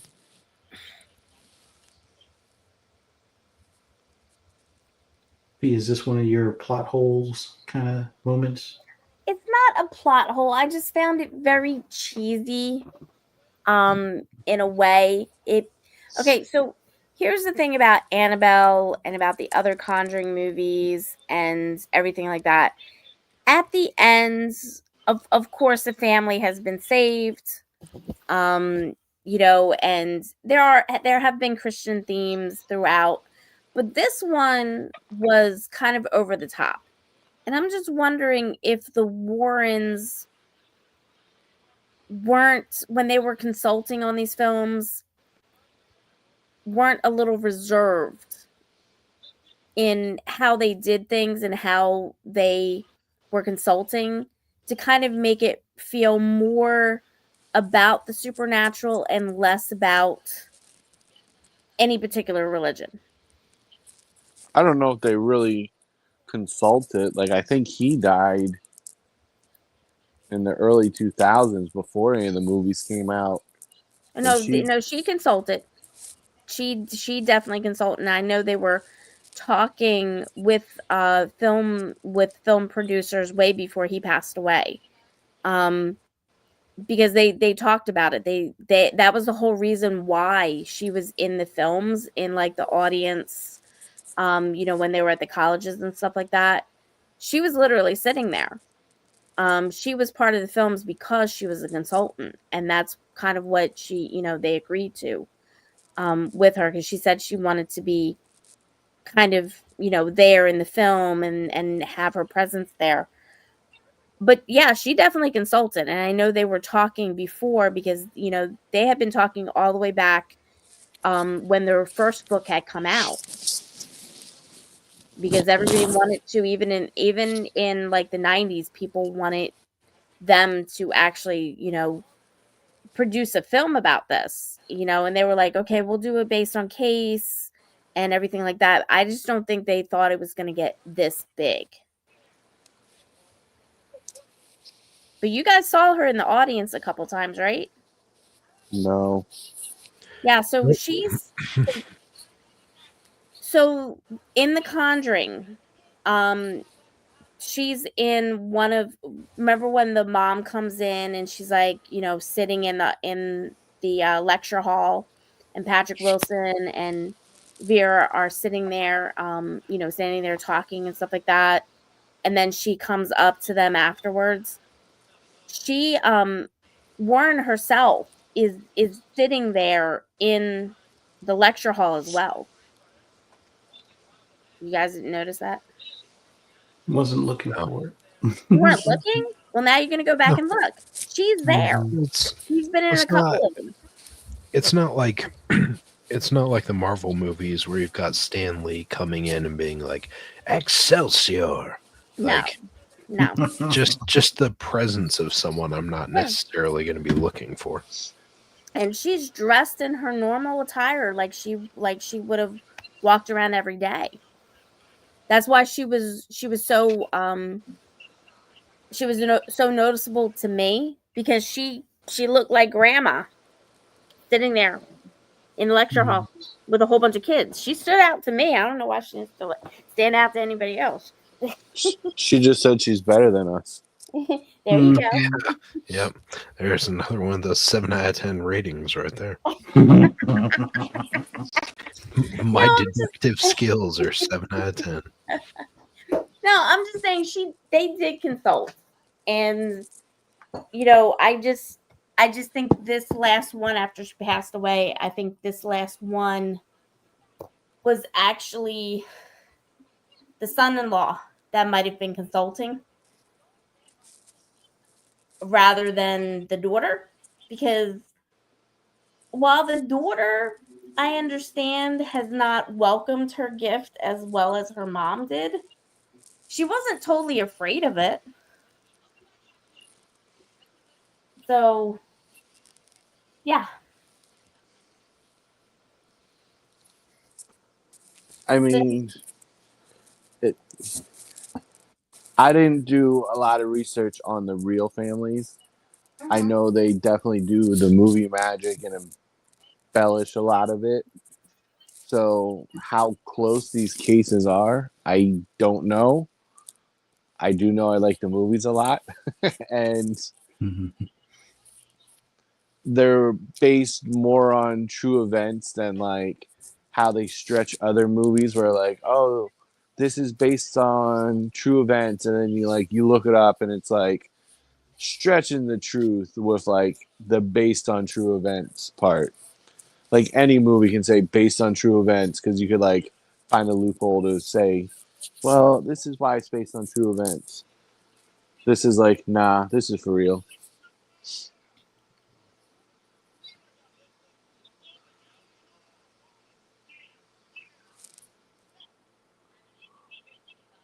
Sorry, I'm muted. I was running water. Um, Mhm. so yeah, I mean, we have a lot of things that were based on, true events, and we know some are. Let's take Unstoppable. I know it's not a horror movie, but let's take Unstoppable. The real life events compared to what actually happened in the movie, while some are true, some are definitely exaggerated, like really exaggerated. Um, so we know we all get that. But when it comes to the Conjuring movies, yes, Morris.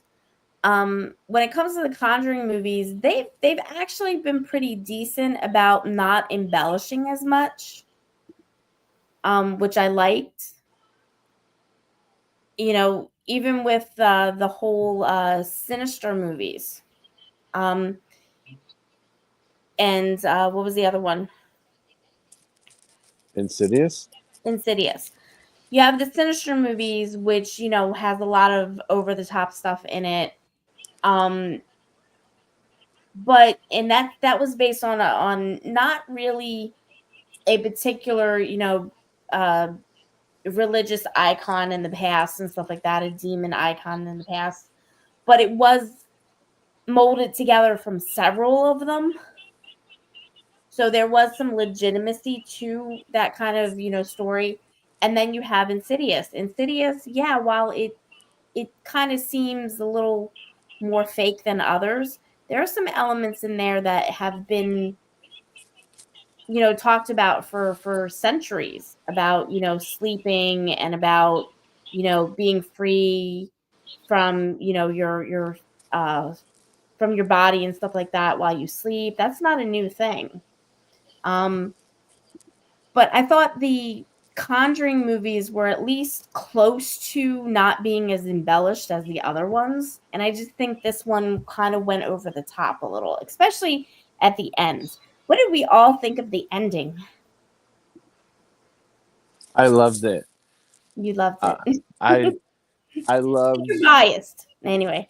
I loved when they were in the church and all the people that were in All the other movies. Yeah. yeah, all the other movies, the fact they got them all back to Hmm. be in the audience was awesome. It was like a perfect closing of bringing all the movies together that I loved. Like, I think when they first showed the scene, I was like, "Oh, that looks like that person." Then I saw like the boy with glasses. I was like, "Oh shit, that's that person." I was like, "Oh my god!" Then it clicked like what they were doing, and I was just like, "Wow, that was awesome the way they did that." Not like it really made sense though, because like it was the daughter's wedding, so she Hmm. didn't really have connections with all of them, but I still appreciated it. Yeah. It So, was a really nice touch. It's almost reminded me, in a way, kind of like the last Final Destination with Tony Todd. Like mhm. he knew Yeah. that would be like his last movie, so it was like his saying goodbye to us, which was like a really nice emotional touch. That scene, like that scene, just hits deep when you watch it. Well, and they also had him, like, he ended up making the line that he ended up saying, apparently, when he was going out in that last scene. Like, they had him write that for himself or ad lib or whatever, and yeah, like it resonated in a way. That was really, it was touching. So, what did you think about? the death of a long time person that was featured in the films. I could not believe that they finally got rid of Christopher Lloyd after all this fucking time.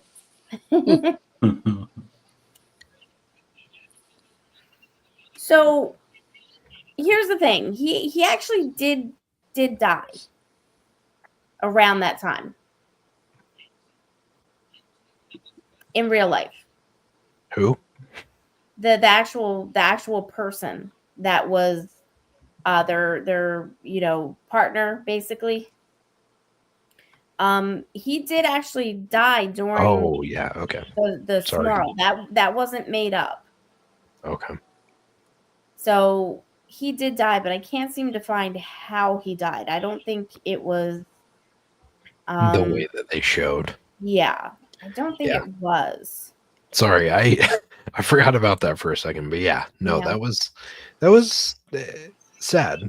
Like it Mhm. was sad. It's yeah, it always sucks when they end up offing someone like that where they've been involved for all this time or Yeah. whatever. But yeah, I mean, it wasn't the way that I would have liked to see him go, but you know, Well, yeah. no spoilers. Now, was back to a little bit in the beginning Mhm. when they introduced the daughter's boyfriend. He was giving me some like weird vibes, like almost like he was using the daughter to find out more about the family, but it's like they were teasing it the whole time and it never really came to anything. Like, did you get that vibe? So A little bit. Tony has always been that. How can I put it? He has actually always been that person that the family really didn't trust completely. So to have um the father at the end do what he did kind of was like, no, that was embellishment right there. And that's why I think Tony has something to do with consulting on this one. Because that wasn't reality. For years he wasn't even allowed to go into the museum even after they married. So yeah, he's always kind of been a little bit off. Well, that explains it. I mean, even when he tries to clean it up from consulting, it still came off kind of shady.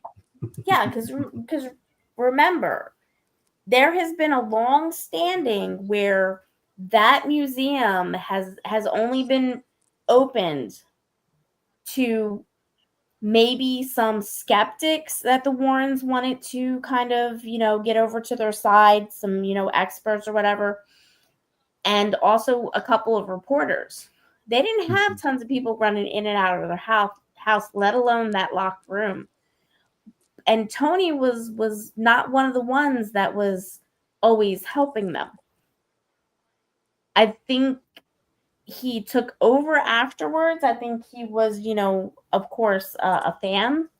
After finding out what his future wife was, actually involved in and stuff, but he's always come off as kind of a cash grab kind of person.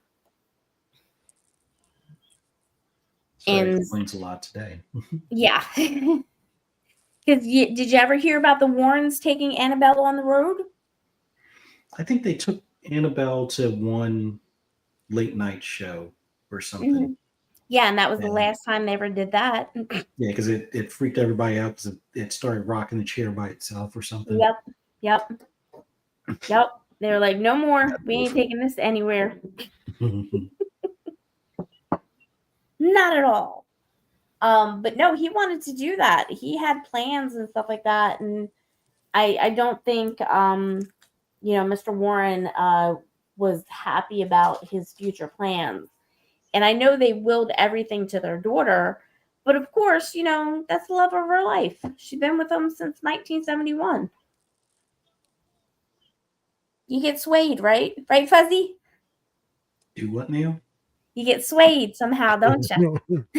Nope. Um, Nope. I Nope. guess. What, You what am I guessed. supposed? What is the answer? I don't. I haven't swayed you to do things.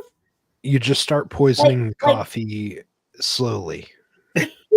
I haven't swayed you to do things like, lay down in a cornfield full of blood. Yeah. Nothing Be sketchy vampire about that. food or Yeah, dinner. or become something. dinner for vampires. I never Yeah. sway you to do anything.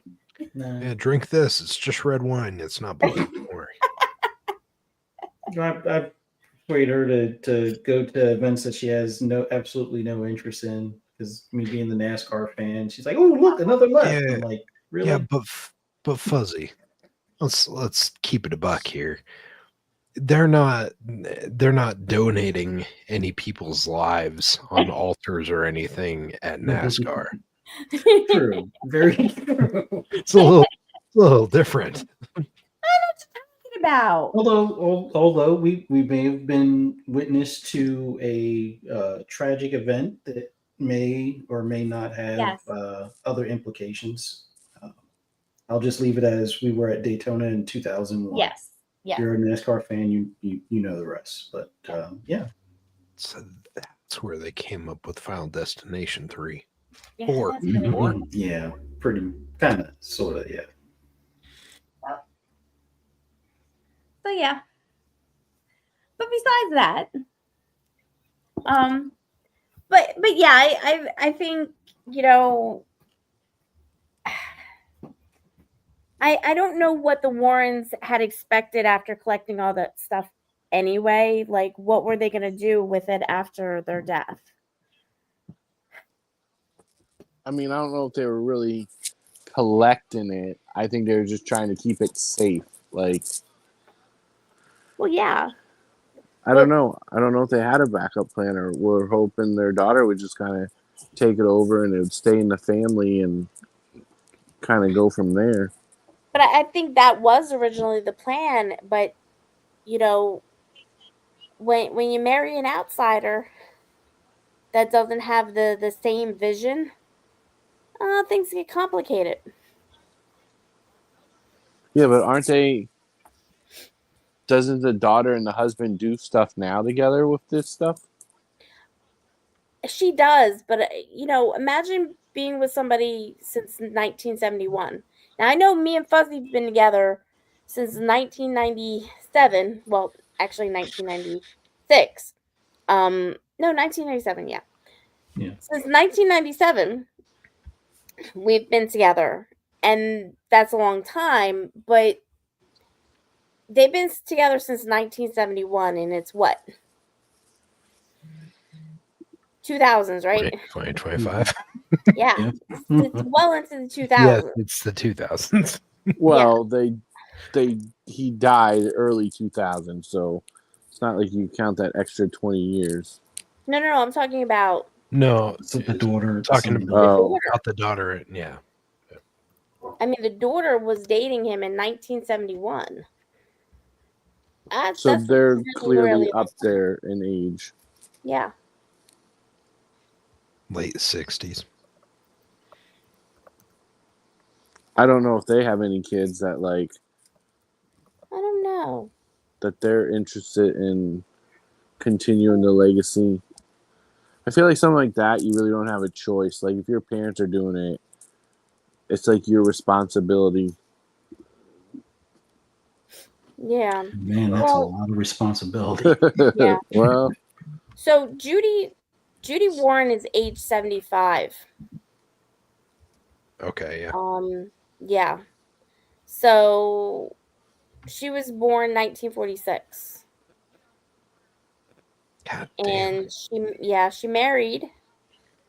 So let's see. Well, she has another. So her name right now is Judy Spira.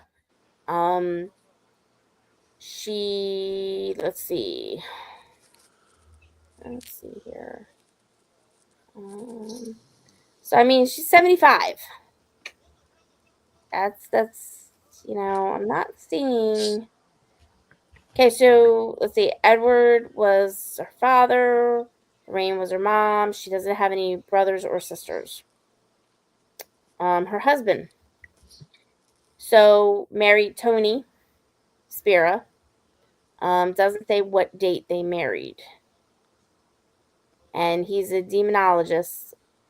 So married, marriage date, don't know. Committed.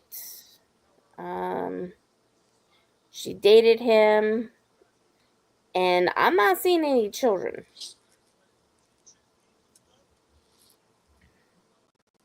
It's because it wasn't safe. Yeah. So what are their plans for Uh, this museum? I guess Matt Rife is getting it. to sell the rights to a company and then pass away. Probably. Probably. Sell it to some unlikely schmuck, Matt Rife, and be like, "Ha, sucker, just bought into something that isn't even real." Let's see. Hey, speaking of things that aren't real, by the way, I mentioned this to Presto outside of the scenes, but Father Gordon is a fictional character. That person was not actually a real person involved with them at all. No, but they did work with a priest. They did, No, but they worked with several priests. it wasn't like they had some Yeah. long-standing No. relationship with No. with a specific priest. But the priest for this one did die. Is one of the priests that they work with. No, they didn't have one set priest. Natural causes. He ended up choking on his pureed green beans and carrots at nap time. Yeah, but at the same time, it was right around the time. So yeah, they always had a priest consulting with them, or they would have priests bring them cases. That wasn't unnatural. No. But the idea that there was like this go-to dude that like got commissions off of bringing people to them. I don't think he ever actually. I don't think any of them ever got commissions. No, they didn't get commissions, but it felt like he was like their number one gunner. That was like, yo, I'm gonna bring you these cases, and you're gonna give me some of the residuals, right? He was always on standby, basically. Exactly, yeah. It's like the dude had nothing else he was doing. He was literally just waiting outside of a house, and it just shit happened at random. Just very convenient. That's all. Like a supernatural tip line. Yeah, exactly. Okay, so I don't know if you know this or not, but it is true that Ed Warren was the only legitimate non-religious leader, as you can say, that had the authority to do a possession according to the Catholic Church. That was true. So he was paying him on the back end. So Ed Warren could do a possession and not be an actual priest with the Catholic Church. They let him do it. The thing was that what is most of the time a person that's involved in a possession, who they gonna call first? A grifter? Oh, I wish. Because I'd be that grifter. But who they gonna call first? Let's be realistic. Ghostbusters. Yeah, they're gonna call what normally would be Ghostbusters, right? And that is your local priest. So yeah, the Warrens were contacted most of the time by the priests themselves or their religious leader that were called, just like when with Amityville. That was a priest was called first on that one. You know, they changed the windows of the Amityville house Because it was getting recognized all the time? Yeah. Wow. I could see that. But that kind of makes me wonder, since they were able to change them without having any extreme paranormal events, if the house isn't clean now. Or we just haven't heard about the events that happened. True. Because that's definitely one of the first things that you notice about a possession is that when you start changing things around or bringing new stuff in, that's usually when the disturbances start to arise. But yeah. So, how do you guys feel about them having some guy, just one priest throughout all of the movies, even though that was an embellishment? I didn't mind it. I mean, Do you feel betrayed? Yes. I don't. Cypher and I talked a little just recently that he's the same priest that's in the Insidious movies. So, Mhm. like, if it's not confusing enough to have Patrick Wilson in them, you have Right. the priest in them. It's like, holy shit. It's like the same franchise, but not with some of the same main people. And it Yeah. Like, is a I bit of a don't. mind fuck.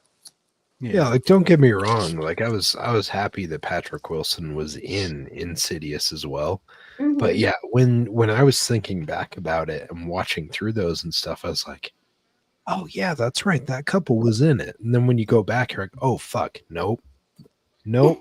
just happened to be he was the actor of the week at that time. And so he just Uh-huh. had all the films. But yeah, it's confusing as shit when you're trying to go back through these movies Yeah. because there's so many parts where they kind of intertwine, Mhm. and then to have someone acting as different characters, like it messes with you a little bit. Yeah. Yeah. All right. So, what is our rating? And also, does this top your previous movie of The Conjurings? Is this now your favorite, or is the other one still your favorite? Ooh, so I'll go first. I would have to watch it again. I would like to watch them in order. I've seen them all, but I never watched them in order. So I would like to start from the Nun and then Nun 2 and so forth to like see how the story is told that way. Um, for rating wise, I would say this is an 8.4 for me. Solid 8.4. Okay. What about you, Cypher? Whew. Well, I don't think I can go that high with it, but um I do like the way that they close things off with this. It does make me sad because it feels like it's a. I know you already said, like, obviously they'll continue things. And as I mentioned, it sounds like maybe they're doing some prequel stuff, but it does feel like it's still kind of like an end of an era for having Patrick Wilson, Vera Farmiga, and some of those characters. Um, so the one that I compared it to previously, the one that I think was my favorite was the original. This one, like IMDb landing at 6.5 was kind of surprising to me. I would probably say closer to about a 7. Um, but I would still say that I prefer the first movie over this one. Like this one was good. It did a good job at tying things together, but I think because I knew of some of the actual facts of the situation between Ed and Lorraine, their daughter, the son-in-law, and all that stuff. Like I feel like it kind of tainted my experience, or at least my rating, a little bit of this one, just because I kind of knew like some of it was absolute bullshit. But like they did it in a respectful way. It wasn't like they suddenly were like, oh, and Ed and Lorraine Warren were actually found out to be frauds, and it turns out that Tony was the only demonologist that was actually legit. They didn't do something like that. It wasn't tactless, but it kind of tainted my perspective of it, I think. Fuzzy, what do you think? Ooh. I'm for me, like I would definitely rate this up there close to my favorite with the first one, but I'm going to give it a solid 8. Um, Enjoyed it from start to finish. Would have liked to seen more as far as the initial interview in relation to the mirror and stuff like that. But yeah, I think this was a start to finish a well, you know, played out or thought or planned storyline and everything. Uh, Kind of a nice way to wrap things up. We'll see if that remains the case. Like we talked about earlier, there'll probably be prequels, spin-offs, what have you, kind of stuff. But I think this one, you know, makes for a good finish. Really like the creepiness of the mirror and the atmosphere and everything involved with that the last, I would say, 15-20 minutes trying to contain it. Um, and then just the fact of what the family was going through uh, and what it took for the head of the household to kind of finally realize, yeah, he's in over his head kind of thing. So Mhm. yeah, I enjoyed a lot of this. So a solid 8. It's rewatchable. Recommended to those that have, whether you've seen any of the previous ones or not. But I still recommend it, especially if you're into like a bit of paranormal, supernatural type stuff. But yeah, I like Presto. I'm probably going to need to watch them kind of like in order. Like I think I'll wind up watching these like the Nun as well. Um, you know, before I watch any of the Fast and Furious over again in order, kind of thing. Even being the car enthusiast, but yeah, I definitely enjoyed this movie. Haha, So, your turn, Fee. so for me, I would I'm about the same with Cipher, about a 7 here. Mhm. Um, I just thought the ending towards the ending was cheesy. I didn't really feel like it was the same stuff that the Warrens had consulted on previously in the other Conjuring movies.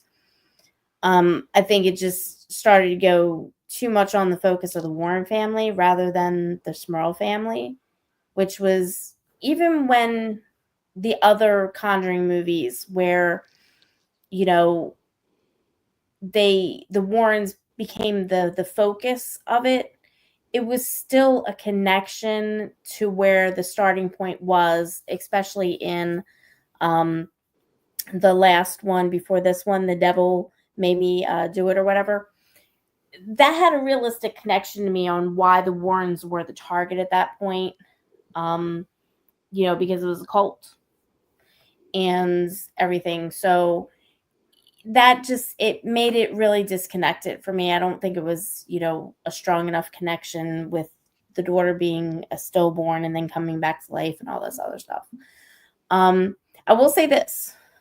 Out of all of the movies, even though this one, grossed almost 450 million, Annabelle Creation and The Nun, the first Nun, had a bigger profit margin compared to their budget. Like for Annabelle Creation, I think it was 15 million was the budget, and they grossed over 300 million. So, yeah, I thought that was amazing. So even the other offshoots where the Warren family wasn't directly involved um, were also better stories. So I liked it. I'm not gonna say I didn't. I thought the lead up was very good. It started out very strong. I just think the ending just became a mess to me. A little over, kind of, cheesy there. Other than that, I will say this. So, where is it? I'm gonna give you like 2 seconds to answer this. Anybody want to read that? Gaming channel that have we talked about? Ooh. Fuzzy, you want to throw your take in on that real quick? I've been fortunate with MS reward points, so I'm covered until 2028. So it didn't affect me, but I can see how it's a crappy move on their part, considering they just had a conversation 4 days ago about the profitability being at 5 billion in revenue, and that the service is profitable, and then you raise it 50%. It's like, well, if it was profitable, you should be good, right? So it sucks. I encourage those that like the service and still see value in the service, get the 20 and $50 cars that you may still find on the shelves at stores. Stack as much as you can, so that way you can beat out the next price hike. But aside from that, if the prices become too high, vote with your wallet. Let them know. Like, I'll admit I'm probably part of the problem, because I've been using MS Rewards points since 2017, and I think collectively, between me and the subscription for the boys and stuff like that, I may have spent $200 on it all together, with giving them gift cards and whatnot. Um, the rest of it has been, Microsoft rewards points. So if you have those rewards points still, put them towards gift cards and then buy, the subscription that way, or put them towards gift cards, get the games that you want, attack your backlog. So that way, if you do have to bow out, you at least have your backlog of games to kind of, cover you through and stuff like that. So it sucks. I think Microsoft is going to wind up losing in the end. But for those that were lucky enough to stack their subscription, I think that they'll benefit. But I hate to see competition either make the same moves. So if PlayStation winds up doing the same thing, it's not a good look for the future of gaming. But that does leave more room on the table for somebody like Valve or Steam to step up and be like, you know what? PC, but their PC handheld you can get for about half the price of the new ROG Xbox Ally. Maybe Steam steps up and becomes that the new champion of value and customer friendliness kind of thing. We'll see. So Sorry, I'll try and keep it. No, I appreciate it. I know some folks around here don't appreciate gaming news, but I appreciate it. No, I'll jump on it real quick too, but I agree with what Fuzzy was saying is in regard to Sanchez Martinez Gaming's message on this about the Game Pass price increment. It's one of those things where it's like, even since 2017, I think it was, when this even first hit, when Game Pass became a thing, I've always been in the cadence of trying to find the best deal possible when it came to these things. When we converted our Game Pass or our games with gold over to Game Pass, we got a really good deal on that, where it was like 99 cents for the first month. You transferred everything else over. So like I've always capped my membership about 2 to 3 years, and just bought on the dip. So every time that you see a good deal on Game Pass, if you're ranging somewhere between like 16 to $20 or so for a month, it was worth it to me. So I just keep it constant that way. I understand if some people end up pulling out of the membership. But I think the thing is like, just be a savvy consumer about it. Pay attention to some of the regular go-tos for the websites. You can use stuff like CD Keys. You can do Eniba or some of the other ones, and you can get some really good deals on those monthly purchases and get them stacked up. So that way you're not paying what they're asking, because $30 for everyone is not always a big thing. I understand a lot of people, $30, whatever, no big deal. It's not really about the pricing so much as it is what they're now offering and what they expect us to pay for, which is the extra things they added to it, for me personally, aren't worth it. The cost isn't a concern, but the items that you're giving me in turn for another $10 a month, like, isn't worth it for me. But again, I'm a rare case where I've stacked up my account, so I've got like 2 to 3 years worth of Game Pass. So I'm not going to see that price difference for X amount of years. So yeah, hopefully that answers your question, Sanchez. But more than anything, just always watch out for deals, especially as we're going into Black Friday time frame. Like, you always see deals that come out. It's always good to buy on the dip when you get the chance. So I let them do that, guys, because I started with a whole bunch of gamers for my horror podcast. And every once in a while, I do realize that there are a whole bunch of gamers that tune into my horror podcast. And sometimes they don't always get an opportunity to see Cypher or Fuzzy on, the other podcasts that they're on and stuff. So, but there you go. I did my good, deed today. Because gaming rocks. Yeah. So, Yeah. all right. So, yeah, I guess we're gonna do outros now. So, Cypher, where are you gonna be? What you gonna be doing? Oh, well, you won't catch me very many places over the next week or two. Kind of busy with just a bunch of family stuff and also just trying to get ready for the fall season. Might catch me on Xbox. If you see me on there and I'm playing some multiplayer, feel free to add me. Silent Cypher. Find me on social media, Silent Cypher as well, except for Twitter. I think I'm pretty much on everything else. Besides that, yeah, I mean, I'm just going to be watching some movies, catching up on some stuff around the house, and that's about it, I think. I'm hoping to see Black Phone the weekend it comes out. However, I've got family coming into town that weekend, so I might have to catch it the following week, like during the weekdays or something. But yeah, it's always good to hang out with you guys. Been great hanging out with the chat, and we'll catch you again soon. All right, Presto. It's fun after 2 weeks off. I don't know what really. I got a new display case for some figures, so I'm going to put that together.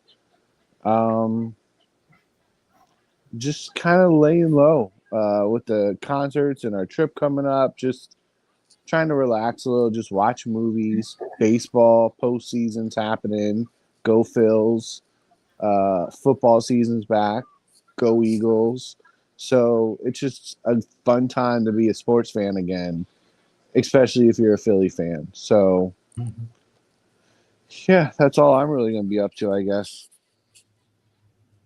What about you, Fuzzy? I'm still going to be on a crash course relearning filming techniques for the next few weeks, preparing for summer of 26. So we can make this this proof of concept look pretty cool. But in the meantime, I'm gonna try to play as many games as I can. I need to pick up some. I just finished downloading Battlefield 6. Chronos is one of those I definitely want to get. Hell is Us is another one that's kind of on the list. But yeah, just gotta find more time to play more games and be good with that. But look forward to being here with you guys next week. All right. So, yeah, I kept Fuzzy from his games. So, yeah, that was interesting.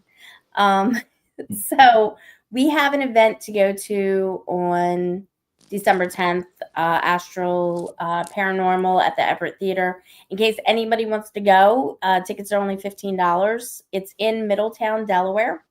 Just look up the Everett Theater. You can buy tickets right through them.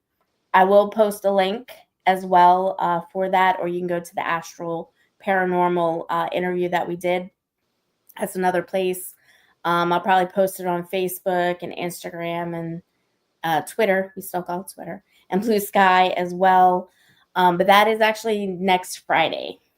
So they're going to have different things, different merch, and of course they're going to have the showing of the paranormal investigation that they did, and then they're going to have a Q&A and everything like that. So we won't have one October 10th, but we will have one on the 17th and the 24th, and then we're going to be doing a recording with Sarah Jane for her movie. Either on the 25th or the 26th. I have to contact her again to see which one, because I hear she's doing a podcast now for another filmmaker. So that kind of looks like we'll probably have a Halloween theme one. So we're going to have to think about that, guys. The Halloween theme one. So on the 17th, I actually wanted to do something different. If the guys are willing to do it. I don't know if I can get the director or anybody from it, but there was a movie that I contributed to get made, and it's called Blue Murder. And I don't know. I think we should review it. See what you guys think of it. I have a digital copy of it. I may not be there for that show. What about the 24th? I think I'm good. I think I'm good for the 24th. So why don't we do it on the 24th, and we'll do something on the 17th, something different. Definitely we want to do something Halloween. So, okay. But that's probably what I'm going to be doing besides, continuing to write this script so we can be ready for summer of 2027. And we're going to get Cypher involved. Hell yeah. All right, but that's everything for us. So bye, everybody. Bye. Bye.